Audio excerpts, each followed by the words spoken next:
Hi, I'm James, Chief Product Officer at akeia, and I'd like to take a couple of minutes to explain what we do. akeia was designed to improve mental health and productivity outcomes for employees and businesses. What does that mean in practice?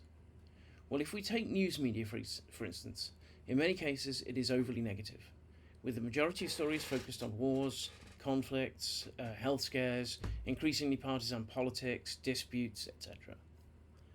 akeia believe that at work, employees should have the option of being shielded from such content, as it's been proven to affect mood, exacerbate existing conditions, and distract from an already extremely hectic workload. akeia uses AI to understand the sentiment of article headlines and allows us to then blur those headlines in real time to shield the employee from those negative headlines. So what does it look like in practice? Well, as you can see here, I've got a website open. It's a website called The Conversation. It has various headlines on various different topics.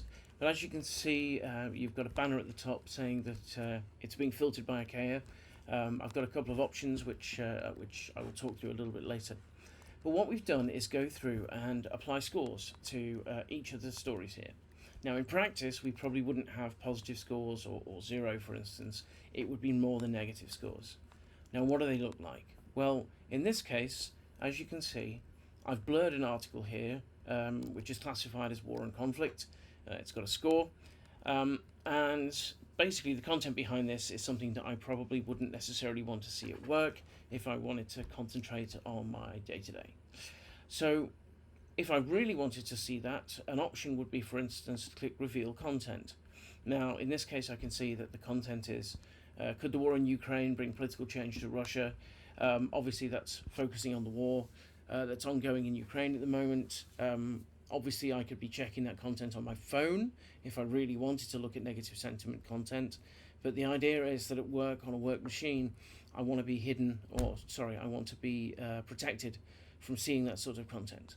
And as you can see, most of the articles on this site, we go down. Many of them are scored as positive. But the US is defying forecasts of economic slowdown. Its growth isn't making ordinary people better off. That's obviously not necessarily a negative article. That is something that wouldn't necessarily spark a negative response from me. But in this case, there's another which is fraud and scandal. Looking into this, if AI is addictive, where does the responsibility lie with big tech or its users? That's, again, talking about addiction in this case.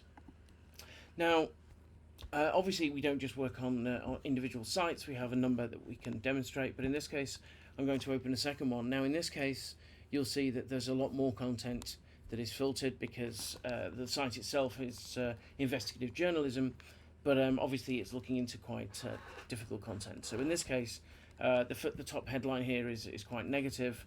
I'm going to reveal that content, and the headline is, "He profits off raw milk that's making people sick. The government isn't stopping him." That's something that would probably hook me in and go, well, hang on, why? That's something I might want to look at. Again, that's not necessarily something at work that you would want to see.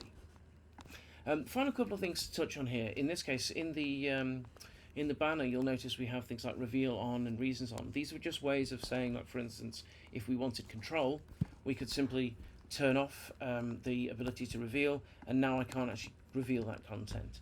Initially, you'd probably want users to have the ability to see content if they really felt they needed to.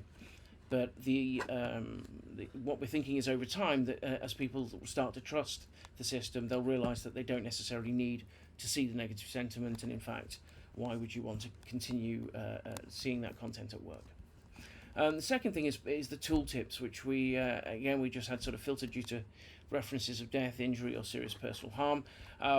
In this case, that's just giving a bit more information around why something has been filtered. Now, that's just a really quick overview of what we do. There's an awful lot more that we are planning to do and be able to release, but if you have any interest, please do get in touch with us through the website. There's a contact form. Please drop us a line or get onto our early access program, and we would love to be able to install this into your network as a trial and see what your users think. So, thank you.